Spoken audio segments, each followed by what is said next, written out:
नमस्कार, मैं हूं दीपशिखा सिंह राजपूत और आप देख रहे हैं इंडिया न्यूज। हरियाणा विशेष में आपका स्वागत है। गुरुग्राम के अग्रवाल धर्मशाला में लाला लाजपत राय जयंती समारोह को मनाया गया और इसमें हरियाणा के प्रदेश अध्यक्ष ओपी धनखड़ ने शिरकत की। जिला अध्यक्ष गागी कक्कड़ यहां मौजूद रही। आपको बताते हैं कि समारोह में ओपी धनखड़ ने देश के शहीद वीरों की गाथा अपने पदाधिकारियों और कार्यकर्ताओं के सामने रखी।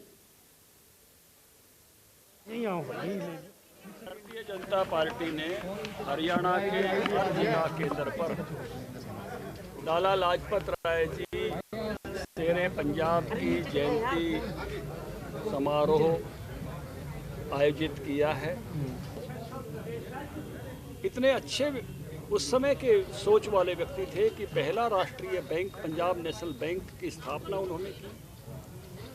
हमारे संस्कारों के हिसाब से हमको शिक्षा मिले तो आर्य समाज के साथ मिलकर, जिनको आजकल डीएवी संस्थाएं कहा जाता है, ऐसी एंग्लो इंडियन वैदिक संस्थाओं की शुरुआत उन्होंने की। आर्य समाज का प्रसार पंजाब में इसके लिए बड़ा काम किया और देश की आज़ादी के लिए वो पहले कांग्रेस के साथ लड़े। अमेरिका में रहकर उन्होंने 4 वर्षों में इंडियन होम रूल लीग की स्थापना की।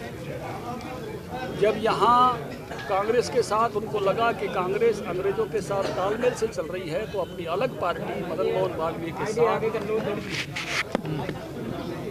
इंडिपेंडेंट कांग्रेस पार्टी का उन्होंने गठन किया। हरियाणा से उनका बहुत गहरा संबंध। हरियाणा सार्वजनिक उपक्रम ब्यूरो के चेयरमैन और बीजेपी के पूर्व प्रदेश अध्यक्ष सुभाष बराला ने कहा है कि कांग्रेस पार्टी झूठी एजेंसी के सर्वे के आधार पर प्रदेश में बेरोजगारी के छोटे आंकड़े पेश करके जनता को बरगला रही है। राज्य की सरकार ने 1 लाख से ज्यादा पदों पर सरकारी भर्ती की है, लगातार बेरोजगारी कम करने का प्रयास किया है। राज्य में प्राइवेट कंपनीज में 75% आरक्षण राज्य के लोगों के लिए लागू करके बेरोजगारी कम करने की दिशा में बड़ा कदम भी उठाया गया है। रोजगार के प्रति हमारी सरकार कितनी इसमें चिंतित रही है शुरू से। मेरिट के आधार पर रोजगार देना, पारदर्शिता के आधार पर रोजगार देना और रिकॉर्ड तोड़ 1 लाख के आसपास HSSC और HPSC के माध्यम से सरकारी रोजगार दिए। और जिस प्रकार से हरियाणा में प्राइवेट क्षेत्र में भी हरियाणा के 75% युवाओं को नौकरी देने की जो बात कही गई, इससे भी हरियाणा के बेरोजगार को लाभ मिल रहा है। तो विपक्ष के लोग खोखले दावे इस प्रकार के करते हैं, झूठे आरोप और राजनीतिक लोकप्रियता हासिल करने के इस प्रकार के काम। लेकिन महंगाई वहीं सुभाष बराला ने कहा कि 5 राज्यों के विधानसभा चुनावों में बीजेपी निश्चित रूप से जीत हासिल करेगी और महंगाई के मुद्दे पर उन्होंने कहा कि सरकार महंगाई कम करने की दिशा में काम कर रही है और सबसे पहले भारतीय जनता पार्टी के कई नेता भी यहां मौजूद रहे। 5 राज्यों में भारतीय जनता पार्टी देश में नरेंद्र मोदी जी की सरकार की उपलब्धियां और उन प्रदेशों में जहां हमारी सरकारें हैं वहां पर हमारी सरकारों की उपलब्धियां, और पंजाब जैसे प्रदेश जहां पर हमारी सरकार नहीं है वहां पर जो उस समय की सरकार है, तत्कालीन सरकार है, उसकी विफलताओं को लेकर के जा रहे हैं। और पूरे इसमें क्षेत्र में जहां जहां भी चुनाव है, यानी कि 5 प्रदेशों के अंदर आज भारतीय जनता पार्टी बड़ी मजबूती के साथ जनता का सहयोग लेकर के आगे बढ़ती दिखाई दे रही है। मुझे लगता है कि जिस प्रकार का सहयोग कोविड के चलते भी जनता का मिल रहा है, उसके चलते ये निश्चित रूप से लगता है कि जनता भारतीय जनता पार्टी को इन प्रदेशों में सत्ता में देखना चाहती है। वहीं करनाल में लाला लाजपत राय जयंती समारोह का आयोजन किया गया, जिसमें प्रदेश के स्थानीय निकाय मंत्री डॉक्टर कमल गुप्ता ने शिरकत की और इस दौरान उन्होंने समारोह में मौजूद लोगों को संबोधित किया। उन्होंने कहा कि भारत विश्व गुरु बनेगा। भारत ने 176 देशों में योग का संदेश दिया है। भारत संसार के उन 4 देशों में शामिल है जिनके पास एंटी सैटेलाइट मिसाइल की ताकत है। निकाय मंत्री कमल गुप्ता ने कहा कि भारत ने कोरोना को मात देने में ऐतिहासिक कदम उठाए हैं। अमेरिका के मुकाबले भारत में कोरोना की मृत्यु दर भी बहुत ही कम है। पीएम मोदी के नेतृत्व में देश के 90 करोड़ लोगों को केवल 1 साल में 176 करोड़ वैक्सीन भी लगी है। हरियाणा में 4 करोड़ वैक्सीन डोज अब तक लग चुकी है। आज हमारे देश में जो अंतरराष्ट्रीय योग दिवस है, हमने पूरे 176 से ज्यादा देशों में अंतरराष्ट्रीय दिवस जो मनाने का काम किया। क्या मतलब है इसका? इसका मतलब ये है कि हमारे यहाँ के शिक्षक विदेशों में जाकर उनको योग सिखा रहे हैं। आज हम ये कह सकते हैं कि आगे आने वाले समय में हमारा देश विश्व गुरु बनेगा। एंटी सैटेलाइट किसके पास थी? रशिया के पास थी, अमेरिका के पास थी, एक शायद जापान के पास थी, एक और देश चाइना के पास थी। हमारा देश जिसने एंटी सैटेलाइट मिसाइल, बहुत बड़ी चीज है, इतने सैटेलाइट ऊपर घूम रहे हैं, उनको मार कर गिराना, ये पावर केवल 4 देशों में थी। आज हमारा देश भी उनके अंदर सब। हरियाणा पुलिस ने साल 2021 के दौरान आमजन के गुम और चोरी हुए लगभग 4183 मोबाइल फोन्स सफलतापूर्वक बरामद किए और उनके वास्तविक मालिकों को ये फोन सौंपे गए। बरामद किए गए मोबाइल फोन की बाजारी कीमत 3 करोड़ 34 लाख से ज्यादा है। देश भर में मिली शिकायतों पर कार्रवाई करते हुए पुलिस की साइबर इकाइयों ने इन मोबाइल फोन्स के IMEI नंबर को सर्विलांस पर ट्रैक करते हुए हैंडसेट्स को बरामद किया है। पुलिस के द्वारा बरामद किए गए फोन में से ज्यादातर फोन या तो यूजर के द्वारा गलती से गुम हो गए थे या फिर अलग अलग स्थानों पर से चोरी हो गए थे। बरामद हैंडसेट्स में ज्यादातर कीमती हाई एंड स्मार्टफोन्स शामिल हैं।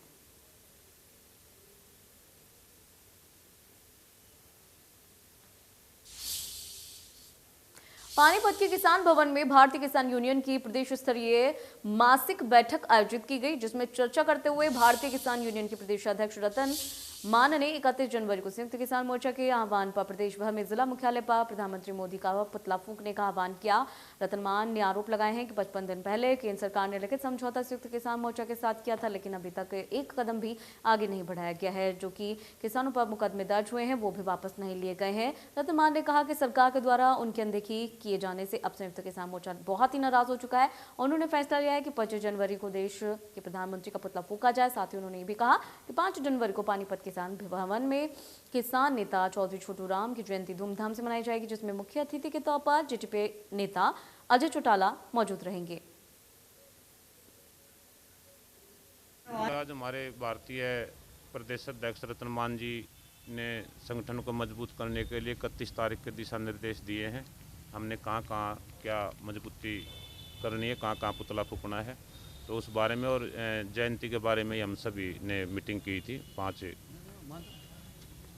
फरवरी को हमारे रहबरे छोटू आजम जी हमारे देवता समझ लो, भगवान समझ लो, जिन्होंने हमें, तो उनकी हमारी जयंती है, तो हम यहाँ धूमधाम से 5 तारीख को जयंती मनाएंगे और आप लोग भी सादर आमंत्रित हैं। प्रदेश की मंथली मीटिंग होती है पानीपत किसान भवन में हर 28 तारीख को, और अब की बार ये मीटिंग जो हमारी हुई है और भी ज़्यादा महत्वपूर्ण है, क्योंकि 50 दिन पहले केंद्र सरकार ने एक लिखित में समझौता दिया था और उस समझौते पर आज तक सरकार एक कदम भी आगे नहीं बढ़ी है, जिसको लेकर के संयुक्त किसान मोर्चा की तरफ से आदेश हुआ है, निर्णय लिया गया कि 31 जनवरी को प्रधानमंत्री का देश के सभी जिला मुख्यालय पर पुतले फूके जाएंगे और अजय टैनी की गिरफ्तारी ना होना, उसको बर्खास्त न किया जाना, MSP खरीद गारंटी का कानून ना बनाया जाना, कमेटी में सदस्य ना लिए जाने,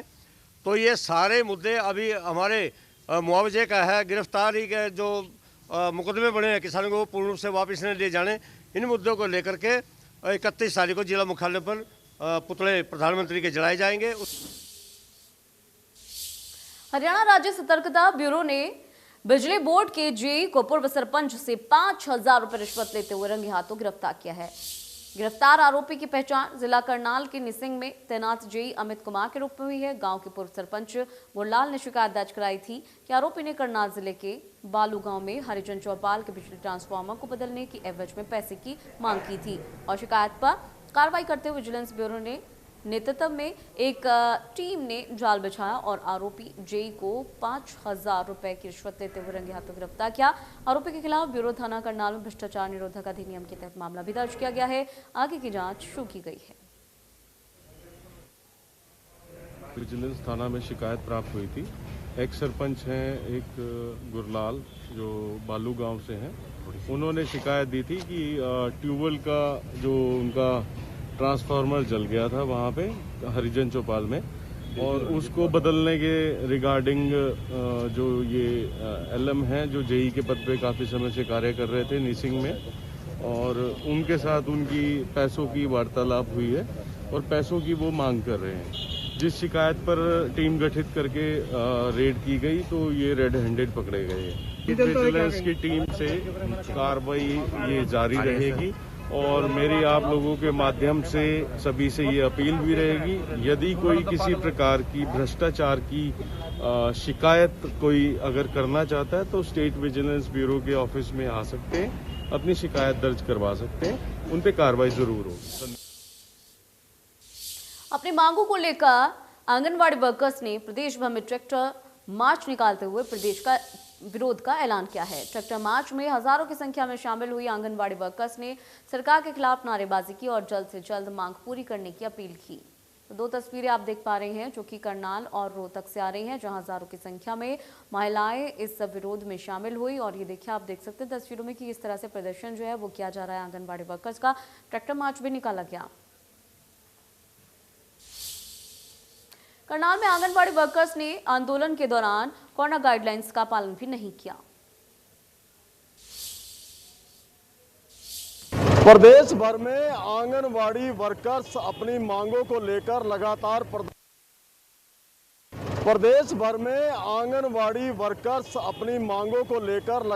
प्रदर्शन कर रही हैं। प्रदर्शन का आज 52वां दिन है आंदोलन चलते हुए। ऐसे में आज जो है आंगनवाड़ी वर्करों की तरफ से ट्रैक्टर मार्च के जरिए अपना विरोध प्रदर्शन किया जा रहा है। आप देख सकते हैं कि सैकड़ों की संख्या में ट्रैक्टर जो है आज मार्च निकालने के लिए सड़कों पर उतरे हैं और हजारों की संख्या में आंगनवाड़ी वर्कर जो है ट्रैक्टर पर सरकार के खिलाफ नारेबाजी कर रही हैं। मांग यही है कि उनको कर्मचारियों का दर्जा दिया जाए, न्यूनतम वेतन दिया जाए। हमारे साथ यूनियन की पदाधिकारी हैं बिजनेस राणा, उनसे जानेंगे कि क्या देखते हैं अब तक के प्रदर्शन के बारे में। जी मैडम, आज का प्रदर्शन क्या है? आज का जो प्रदर्शन है ये हमारा ट्रैक्टर मार्च का है और आज पूरे हरियाणा में 52,000 वर्कर हेल्पर ट्रैक्टर मार्च कर रही हैं। और ये हम सरकार को चेताना चाहते हैं ट्रैक्टर मार्च करके कि हमारे किसान साथी जो हमारा ग्रामीण तबका वो हमारे साथ है। सरकार हमें अकेला ना समझे, आम जन और आम पब्लिक, बिल्कुल आम जनता हमारे साथ है। तो जिस तरह से आज 52 दिन हो चुके हैं, लगातार आप अपने प्रदर्शन का भी माध्यम बदल रहे हैं। कल काली चुनरी का प्रोग्राम था, आज ट्रैक्टर मार्च का है, तो अब आगे क्या रणनीति रहेगी? आगे जो हमारी रणनीति आज ट्रैक्टर मार्च का है, कल हमारे आस पड़ोस ग्रामीण से शहर से हमारा परिवार, हमारी फैमिली सारी हमारे साथ आएंगी और कल हम प्रदर्शन करेंगे फैमिली को साथ लेके, आस पड़ोस को साथ लेके। तो जिस तरह से सरकार लगातार प्रयास भी कर रही है, कई दौर की बातचीत भी हुई है, लेकिन क्या है कि कुछ वर्करों के खिलाफ एक्शन भी लिया गया, कुछ पदाधिकारी हटाई गई हैं, उसके बारे में क्या कहेंगे? जो पदाधिकारी हटाई गई हैं, जो टर्मिनेट करी गई हैं, वो पूरे हरियाणा में सैकड़ों हमारी आंगनवाड़ी वर्कर हेल्पर हैं जो टर्मिनेशन कर दिए और FIR भी जिनके खिलाफ हो चुकी हैं और हमारी भी 5 जनवरी को FIR हो चुकी है। और ये जो पूरी डिटेल से हमारी बहन अरूपा राणा जो जिला की प्रधान है वो बताएंगी। जी, तो आज का प्रदर्शन है लगातार जैसे आप कर ही रही हैं, क्या लगता है कि सरकार की कुछ इसमें बदलेगी कुछ नीति? सरकार बदले या ना बदले, लेकिन हम सरकार को बजा के छोड़ेंगे, इतने दम नहीं लेंगे। हम उन्हीं किसानों की बेटियां हैं जिनके साथ सरकार ने 1 साल तक दमनकारी नीतियां भी अपनाई हैं और वही अब जो यातना आंगनवाड़ी वर्करों को दे रही है टर्मिनेशन करके और FIR करके, उनसे हम डरने वाले नहीं हैं। अभी हमें 52 दिन हुए हैं आंदोलन करते हुए, तो हम ये कहना चाहते हैं सरकार से कि चाहे हमें और 52 दिन हो जाए, लेकिन हम पीछे हटने वालों में से नहीं है। सरकार जो ये दमनकारी नीति अपना रही है उसको बंद करें और जो हमारी मांगे हैं उनको सुनने की और समझने की कोशिश करें, समय रहते बात करें, अन्यथा इसका आंदोलन का अलग अलग रूप होगा और हम अपना आंदोलन और भी तेज करेंगे। जिसकी जिम्मेदारी पूरी सरकार की होगी। और आज जिस का तरह से आंदोलन की बात कर रहे हैं, लगातार आंदोलन में हमने कई रंग देखे हैं इस आंदोलन के कि कोरोना काल चल रहा है, लेकिन आज जो स्थिति देख रहे हैं कि सैकड़ों की संख्या में महिलाएं ट्रैक्टर पर उतरी हैं, क्या नहीं हो सकता कि उनका जीवन जोखिम में हो सकता है? ऐसा है सर, जब कोई मजदूर या कर्मचारी या कोई ऐसा कोई तबका आंदोलन करता है तब ये कोरोना का हवाला दे देते हैं। और अब इनका यूपी में आंदोलन चला हुआ है, जगह जगह वो चुनाव के चल रहा है इनका, अब जगह जगह वो रैलियां कर रहे हैं, तब इनका कोरोना कहा जाता है। देखिए ट्रैक्टरों की संख्या देखिए और आंगनवाड़ी वर्करों की संख्या देखिए। हम ये कहना चाह रहे हैं कि हम कोरोना को भगाने वाले हैं, ना कि बुलाने वाले। कोरोना योद्धा हमारा नाम है जो सरकार ने हमें दिया है, कोरोना योद्धा का नाम। हम जो यहाँ तक की जान जोखिम में डालने से नहीं डरते। सरकार जब पूरा देश घरों के अंदर था तब भी आंगनवाड़ी बाहर थी गलियों में, और अब भी आंगनवाड़ी वर्कर ही तो है, ये कोई बाहर से कोई महिला थोड़ी है। आंगनवाड़ी वर्कर ना, हम इसको जोखिम नहीं मानते। तो बिल्कुल देखिए जिस तरह से सैकड़ों की संख्या में आंगनवाड़ी वर्कर अपनी मांगों को लेकर आज करनाल की सड़कों पर उतरी हैं, उससे कहीं ना कहीं एक महिलाओं को लेकर जोखिम जरूर नजर आ रहा है, क्योंकि एक ट्रैक्टर ट्रॉली में सैकड़ों की संख्या में महिलाएं हैं, तो ऐसे में हादसे का खतरा जरूर हो सकता है।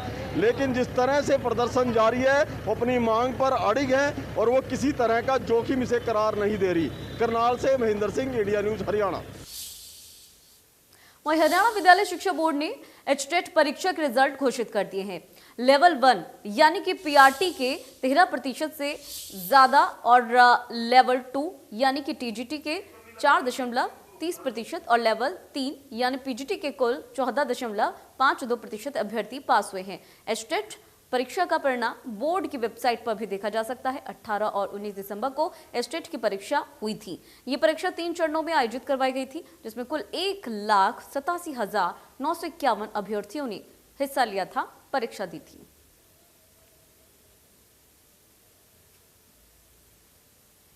विद्यालय शिक्षा बोर्ड द्वारा आयोजित हरियाणा अध्यापक पात्रता परीक्षा 2021 का परीक्षा परिणाम आज घोषित किया गया है। प्रत्येक अभ्यर्थी आज बोर्ड की वेबसाइट पर 5 बजे से परीक्षा परिणाम देख सकेंगे। लेवल 1 पीआरटी में कुल 13.70%, लेवल 2 टीजीटी में कुल 4.3% और लेवल 3 पीजीटी में कुल 14.52% परीक्षा परिणाम रहा, अभ्यर्थी उत्तीर्ण हुए। कुल 1,87,951 अभ्यर्थी प्रविष्ट हुए, जिसमें से 58,391 पुरुष थे और 1,29,559 महिलाएं थी और एक ट्रांसजेंडर शामिल था। लेवल 1 की पीआरटी परीक्षा में कुल 39,708 अभ्यर्थियों ने ये परीक्षा दी, जिसमें से 12,844 पुरुषों में से 2,147 एवं 46,863 महिलाओं में से 3,293 उत्तीर्ण हुई। पुरुष अभ्यर्थियों का 5% 16.72% रहा और महिला अभ्यर्थियों का 5% 12.26% रहा। लेवल 2 टीजीटी की परीक्षा में कुल 77,510 अभ्यर्थी प्रविष्ट हुए, जिनमें से 22,911 पुरुषों में से 1,327 पुरुष व 54,599 महिलाओं में से 2,004 उत्तीर्ण हुए। इसी प्रकार पुरुष अभ्यर्थियों का 5% लेवल 2 टीजीटी में 5.79% रहा, तब महिला अभ्यर्थियों का 5% 3.67% रहा। आईएमटी सोना में किसानों ने चीन की कंपनी के द्वारा कराए जा रहे निर्माण कार्य को रुकवा दिया है और बड़ी तादाद में 9 गांव के किसान चीन की कंपनी के निर्माण कार्य को रुकवाने के लिए यहां पहुंचे और जिन गांव की जमीन का आईएमटी सोना के लिए अधिग्रहण किया गया था, किसान जैसे ही चीन की कंपनी का काम रुकवाने यहां पहुंचे तो कंपनी में काम कर रहे लोगों का किसानों का आमना सामना हो गया और किसानों का आरोप है कि कंपनी के कर्मचारियों ने भारतीय किसान यूनियन मुर्दाबाद और चीन जिंदाबाद के नारे भी लगाए, जिसके उनके पास सबूत भी हैं। मामला तूल पकड़ने लगा तो IMT सोहना में बड़ी तादाद में पुलिस जवानों की तैनाती की गई। प्रदर्शनकारी किसानों ने कहा कि जो मुल्क हमारे देश का सबसे बड़ा दुश्मन है, उस देश की कंपनी को चोरी छिपे भारत में काम दिया जा रहा है, इसका डट का विरोध किया जाएगा। इसके अलावा उन्होंने कहा कि जो उनकी दर्जन भर करीब लंबे समय से मांगे चल रही हैं, जिनमें मुआवजा राशि भी शामिल है, तो उसको लेकर हलफनामा दिया गया है।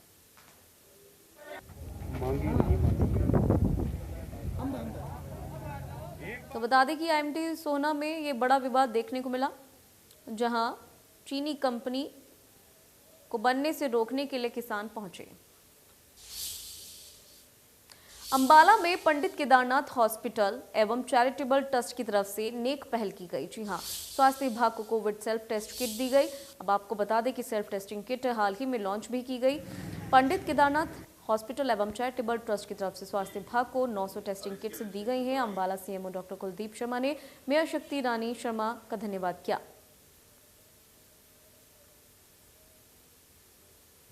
पंडित केदारनाथ जो चैरिटेबल ट्रस्ट है, उसके तो हमारी जो मेयर मैडम है शक्ति रानी शर्मा जी, उनके द्वारा ये स्वास्थ्य विभाग को किटें दी गई हैं, करीबन 900 के करीब दी गई हैं। ये घर पे, इसको आप घर पे भी किट को यूज़ करके आप देख सकते हो कि आप कोरोना पॉजिटिव हो या नहीं हो। जैसे कि भी डॉक्टर साहब ने टेक्निक बताई कि अगर आप वो उसको जो नाक से टेस्ट लेके अगर वो रेड हो जाता है तो वो पॉजिटिव माना जाता है। तो ये एक आम आदमी के लिए एक बहुत ही अच्छी हेल्प है कि वो घर बैठे भी इसको अपना जो कोरोना टेस्ट कर सकता है। कि उन्होंने आज सेल्फ टेस्टिंग किट, जो होम टेस्टिंग किट जिसको बोलते हैं, कोविड की जो इंडिया में पिछले दिनों लॉन्च की हैं, वो अंबाला स्वास्थ्य प्रशासन को दी है। स्वास्थ्य विभाग इस बात के लिए मेयर साहिबा का बहुत बहुत ऋणी है। अभी उन्होंने लोगों को, अभी जिन लोगों को झिझक है या कुछ एक लोग ये होता है कि घर में एक पॉजिटिव आ गया, बाकी पॉजिटिव है कि नहीं है, वो अपने पूरे के पूरे परिवार की इससे जांच कर पाएंगे। और ये बहुत ही आसान तरीका है जांच करने का। ये Pandit Kedarnath Sharma charitable trust and hospital की तरफ से स्वास्थ्य विभाग को ये कोविड की जो नई किट है, testing kit, self testing kit, ये उपलब्ध कराई गई है। जैसा कि पहले भी हमारे पूर्व केंद्रीय मंत्री विनोद शर्मा जी की तरफ से, उनके ट्रस्ट की तरफ से अंबाला शहर में कोविड की जो सबसे पहले स्प्रे हुआ था, जो घर घर और स्वास्थ्य विभाग को PP किटें बांटी गई थी, घर घर सैनिटाइज़र बांटे गए थे, हर गली में स्प्रे करवाया गया था। तो ये जो है एक बहुत ये सच्ची जन सेवा है जो कहीं ना कहीं अंबाला का बचाव करती है और अंबाला के लोगों के लिए एक बहुत ही महत्वपूर्ण और सराहनीय कदम है। चलिए फिलहाल रुकें छोटे से ब्रेक के लिए।